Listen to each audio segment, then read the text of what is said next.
அனைவருக்கும் அன்பான வணக்கம். இந்த வீடியோவில் நாம் இந்த 2024ஆம் ஆண்டின் புத்தாண்டு ராசி பலன்களை பார்க்கலாம். நிகழும் ஸ்ரீ மங்களகரமான சோபகிருது வருடம் தக்ஷாயனம் காலம் ஹேமந்த் ரிது மார்கழி மாதம் 15ஆம் தேதி 1 ஜனவரி 2024 திங்கட்கிழமையும் கிருஷ்ணபக்ஷி பஞ்சமியும் மகம் நட்சத்திரமும் நமோ யோகமும் கௌளவ காரணமும் சித்த யோகமும் கூடிய சுபயோக சுபதினத்தில் உதயாதி இரவு 12 மணிக்கு கன்யா லக்னத்தில் ரிஷப நவாம்சமும் மகர திரிகோணமும் கொண்டு இந்த ஆங்கில புத்தாண்டு பிறக்கின்றது. மகம் நட்சத்திரம் சிம்ம ராசி கன்னி லக்னத்தில் புத்தாண்டு பிறக்கின்றது. பிறக்கும் புத்தாண்டில் அனைவரும் சீரும் சிறப்புடனும் ஆயுசுடனும் ஆரோக்கியத்துடனும் அனைத்து விதமான சேமங்கள் பெறவும், திருமணம் கைகூடி வரவும், சந்தான பாக்கியம் கிடைக்கவும், நல்ல வேலை அமையவும், வெளிநாடு பயணம் இனிதே பெறவும், வீடு மனை வாகனம் அமையவும், ஆண்டின் தொடக்க நாளில் இறைவனை திருக்கோவில்களில் சென்று வழிபாடு செய்து வருவது நல்லது. இந்த ஆண்டு சிவனுக்கும் விநாயகருக்கும் உகந்த நட்சத்திரமான சுவாதி நட்சத்திரத்தில் பிறக்கின்றது. மண்ணில் வாழும் மக்களுக்கு எல்லாம் பொன்னும் பொருளும் யோகமும் செல்வாக்கும் சொல்வாக்கும் இன்னும் பெருகும். கன்னியர்களின் கவலை தீரவும், காளையர்களுக்கு நல்ல உத்தியோகம் கிடைத்திடவும், எண்ணிய காரியங்கள் எளிதில் நிறைவேறவும், தைரியஸ்தானத்தில் இருக்கும் லக்னாதிபதி புதனுக்கு உகந்த தேவதையான ஸ்ரீமன் நாராயணனையும் மகம் நட்சத்திரத்திற்கு உகந்த தேவதையான விநாயகரையும் வணங்கி வர அனைத்தும் நிறைவேறும். மேலும் இந்த புத்தாண்டு பிறக்கும் பொழுது பலரும் இந்த புத்தாண்டு நமக்கு எப்படி இருக்கும், பொருள் வரவை பெருக்குமா, புதிய பாதையை காட்டுமா, தொழில் வெற்றி நடை போடுமா என்றெல்லாம் சிந்திப்பது வழக்கம். அதற்கெல்லாம் விடை கூறும் விதத்தில் 12 ராசிகளுக்கு உரிய பலன்களும் போராட்ட வாழ்க்கை பூந்தோட்டமாக மாறுவதற்கான வழிபாடுகளும் உங்களுக்கு துல்லியமாக இணைத்து கொடுக்கப்பட்டுள்ளது. இந்த புத்தாண்டில் விருச்சிகத்தில் சுக்கிரபலம் இருப்பதால் மழை வளம் அதிகரிக்கும். சனி செவ்வாய் சம்பந்தப்படும் நேரத்தில் கடல் கொந்தளிப்பு, வெள்ளப்பெருக்கு, நிலச்சரிவு போன்ற இயற்கை சீற்றங்கள் உருவாகலாம். மளிகை பொருட்கள் காய்கறிகளின் விலை உயரலாம். தங்கம் வெள்ளி விலை குறைய வாய்ப்பு இல்லை. பெட்ரோல் டீசல் எரிவாயு விலை சீராக இருக்கும். நோய் தொற்றில் இருந்து மக்கள் பாதுகாப்பாக இருக்க வேண்டும். தேர்தல் களம் சூடுபிடிக்கும். ஜோதிட சாஸ்திரத்தில் சனி பகவானை ஆயுள்காரகன் என்றும் அழைப்பார்கள். தராசு சின்னம் கொண்ட துலாம் ராசியில் அவர் உச்சம் பெறுவதால் அவரை நீதிமான் என்றும் நியாயவான் என்றும் சொல்வது வழக்கம். அவர் ஆதிக்கத்துக்கு உரிய ஆண்டு என்பதால் நீதிக்கும் நியாயத்திற்கும் முக்கியத்துவம் கிடைக்கும். இந்த ஆண்டு பல நல்ல சம்பவங்கள் நடைபெறலாம். கும்பராசியில் தற்சமயம் சனி பகவான் சஞ்சரிப்பதால் குட முழுக்கு விழாக்கள், ஆலய திருப்பணிகள் நடைபெறும். ஆன்மீக நாட்டம் அதிகரிக்கும். ஆன்மீகம், ஜோதிடம், பத்திரிகை, எழுத்துக்கலை, கணிப்பொறித்துறை, இரும்பு இயந்திரத்துறை ஆகிய துறைகளில் மிகுந்த வளர்ச்சியும் அதில் பணியாற்றுபவர்களுக்கு யோகமும் தரும் விதத்தில் இந்த ஆண்டு அமையப் போகின்றது. சனியின் பாதிப்பிலிருந்து விடுபட விநாயகர், அனுமன், சனி பகவானை வழிபடுவது நல்லது. இந்த 2024ஆம் ஆண்டு தொடக்கத்தில் கிரகங்களின் சஞ்சாரத்தை பார்த்தால் மேஷத்தில் குரு, சிம்மத்தில் சந்திரன், கன்னியா ராசியில் கேது, விருச்சிகத்தில் புதன் சுக்கிரன், தனுசு ராசியில் சூரியன் செவ்வாய், கும்பராசியில் சனி, மீன ராசியில் ராகு என 2024ஆம் ஆண்டின் தொடக்கத்தில் கிரகங்கள் சஞ்சரிக்கின்றன. 1/5/2024 புதன்கிழமை மாலை 5:21 மணிக்கு கார்த்திகை நட்சத்திரம் 2ஆம் பாதத்தில் ரிஷபராசிக்கு குரு பகவான் பெயர்ச்சியாகின்றார். மேலும் குரு பகவான் 15/10/2024 முதல் 31/12/2024 வரை ரிஷபராசியில் வக்ரம் பெற்று சஞ்சரிக்கின்றார். மேலும் சனி பகவான் வருகின்ற 19/6/2024 முதல் 4/11/2024 வரை கும்பராசியிலேயே சனி பகவான் வக்ரம் பெறுகின்றார்.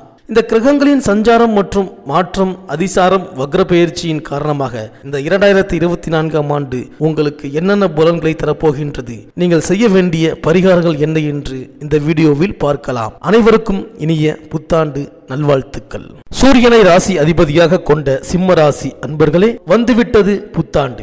ஆண்டு தொடக்கத்திலேயே சனி பகவான் 7ஆம் இடமான கலத்திரஸ்தானத்தில் சஞ்சரிக்கின்றார். கண்டக சனியின் ஆதிக்கத்தில் உங்கள் ராசி வருவதால் விரயங்கள் அதிகரிக்கத்தான் செய்யும். இடமாற்றம், வீடு மாற்றம் செய்வதன் மூலம் சுப செலவுகளை மேற்கொள்வதன் மூலமும் ஓரளவு நன்மைகளை பெற இயலும். குருவின் பார்வை இருப்பதால் குரு பெயர்ச்சி வரை பெரிய அளவில் பாதிப்புகள் ஏற்படாது. இருந்தாலும் ஆண்டு முழுவதும் நற்பலன் பெற தெய்வ வழிபாடுகளே உங்களுக்கு கை கொடுக்கும். உங்கள் ராசிக்கு 7ஆம் இடமான கலத்திரஸ்தானத்தில் சனி பகவான் சஞ்சரிக்கின்றார். இதன் விளைவாக உங்களுக்கோ உங்களை சார்ந்தவர்களுக்கோ உடலில் சிறு அச்சுறுத்தல்கள் தோன்றினாலும் உடனடியாக மருத்துவ ஆலோசனைகளை பெறுவது நல்லது. குடும்ப உறவில் விரிசல்கள் ஏற்படாமல் பார்த்துக் கொள்ளுங்கள். உத்தியோகத்தில் திடீர் மாற்றங்கள் ஏற்படலாம். வெளிநாடு அல்லது வெளி மாநிலம் செல்லும் முயற்சியில் தாமதம் ஏற்படும். ஒரு சில காரியங்களில் நீங்கள் நினைத்தது ஒன்றும் நடந்தது ஒன்றுமாக இருக்கலாம். மேலும் உங்கள் ராசிக்கு 7ஆம் இடத்தில் சஞ்சரிக்கும் சனியின் பார்வை 1, 4, 9 ஆகிய இடங்களில் பதிகின்றது. எனவே உடல் ஆரோக்கியம்,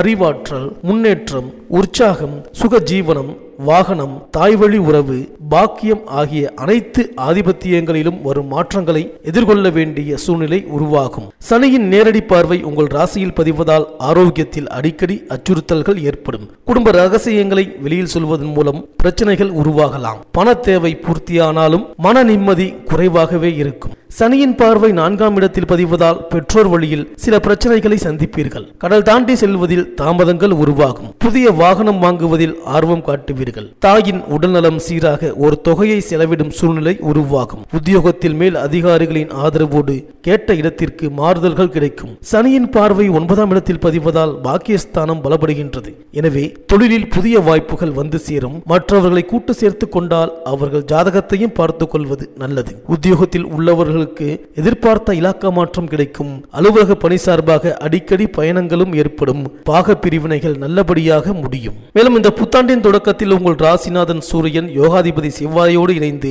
பூர்வ புண்ணிய ஸ்தானத்தில் சஞ்சரிக்கின்றார். எனவே பூர்வீக சொத்து தகராறு அகலும். எண்ணிய காரியங்கள் எளிதில் நடைபெறும். பொது வாழ்வில் இருப்பவர்களுக்கு எதிர்பார்த்த பொறுப்புகள் கிடைக்கும். 4ஆம் இடத்தில் புதன் மற்றும் சுக்கிரன் கூடியிருப்பதால் இட விற்பனையின் மூலம் அதிக லாபம் பெறுவீர்கள். சனி 7ஆம் இடத்தில் கண்டக சனியாக சஞ்சரிக்கின்றார். கண்டக சனி என்பதால் பயப்பட வேண்டாம். சொந்த வீட்டில் சனி சஞ்சரிப்பதோடு குருவின் பார்வையும் உங்கள் ராசியில் பதிவதால் காரியங்கள் கடைசி நேரத்திலாவது கைகூடிவிடும். கட்டிட பணியில் இருந்த தொய்வு நீங்கும். 2இல் கேதுவும் 8இல் ராகுவும் இருப்பதால் பொருளாதாரத்தில் ஒரு சில சமயங்களில் ஏற்றமும் இரக்கமும் இருக்கும். இருந்தாலும் எதையும் சமாளிக்கும் ஆற்றலும் தைரியமும் உங்களுக்கு உண்டு.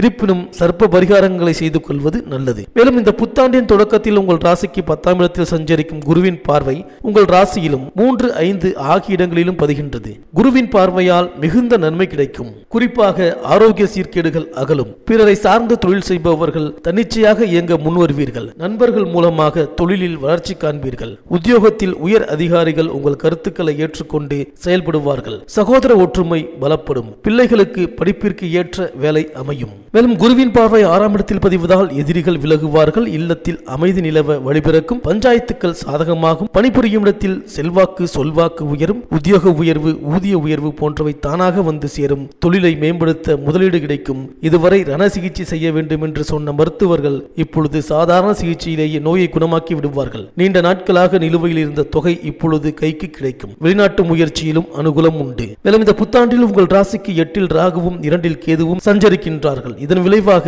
மறைந்த ராகு நிறைந்த தனலாபத்தை கொடுக்கும் என்பது பழமொழி. குரு வீட்டில் ராகு இருப்பதால் யோகம்தான். தனஸ்தானத்தில் கேது இருப்பதால் வரவு வருவதற்கு முன்னரே செலவு காத்திருக்கும். எதையும் திட்டமிட்டு செய்ய இயலாது. குடும்ப விஷயங்களை 3ஆம் நபரிடம் பகிர்ந்து கொள்ள வேண்டாம். தூரதேச பயணங்களில் கூட மாற்றங்கள் ஏற்படும். ராகு கேதுகளுக்குரிய சிறப்பு வழிபாடுகளை மேற்கொண்டால் தடைக்கற்கள் படிக்கற்களாக மாறும். மேலும் சனியின் வக்ர காலத்தில் மன அமைதி குறையும். குடும்ப சுமையும் அதிகரிக்கும். மருத்துவ செலவுகளால் மனக்கலக்கம் ஏற்படும். சுபகாரியம் நடைபெறுவதில் தடைகள் வரலாம். வாழ்க்கை துணையோடு அனுசரித்து செல்வது நல்லது. ஒரு பிரச்சனை முடிந்தால் அடுத்த பிரச்சனை உருவாகும். குருவின் வக்ர காலத்தில் நன்மையும் தீமையும் கலந்தே நடைபெறும். சுப விரயங்களை மேற்கொண்டால் வீண் விரயங்களில் இருந்து விடுபட இயலும். பெண் பிள்ளைகளின் சுப சடங்குகள், வீட்டு பராமரிப்பு வேலை போன்றவை நடைபெறும் நேரம் இது. இந்த சிம்மராசி பெண்களுக்கு ஆரோக்கியத்தில் அதிக அக்கறை காட்ட வேண்டிய சூழ்நிலை உருவாகும். அடுத்தடுத்து விரயங்கள் ஏற்படும். கணவன் மனைவிக்குள் பிணக்குகள் ஏற்படாமல் இணக்கம் ஏற்பட விட்டு கொடுத்து செல்வது நல்லது. வீடு மாற்றம் விரும்பும் விதத்தில் அமையும். உடன்பிறப்புகளையும் கொஞ்சம் அனுசரித்துக் கொள்ள வேண்டிய நேரம் இது. குடும்ப ரகசியங்களை வெளியில் சொல்ல வேண்டாம். பெற்றோரின் உடல் நலத்தில் கவனம் தேவை. பணிபுரியும் பெண்களுக்கு சக பணியாளர்களால் தொல்லை உண்டு.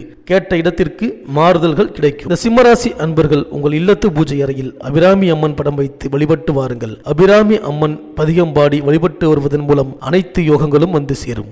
இந்த வீடியோ உங்களுக்கு பிடிச்சிருந்தா லைக் பண்ணுங்க, உங்க ஃப்ரெண்ட்ஸ்களுக்கு ஷேர் பண்ணுங்க. நம்ம சேனலை தொடர்ந்து பார்க்க மறக்காம சப்ஸ்கிரைப் பண்ணுங்க. பக்கத்தில் இருக்கிற பெல் ஐக்கானை கிளிக் பண்ணிக்கிங்க. மீண்டும் அடுத்த வீடியோவில் சந்திப்போம். நன்றி, வணக்கம்.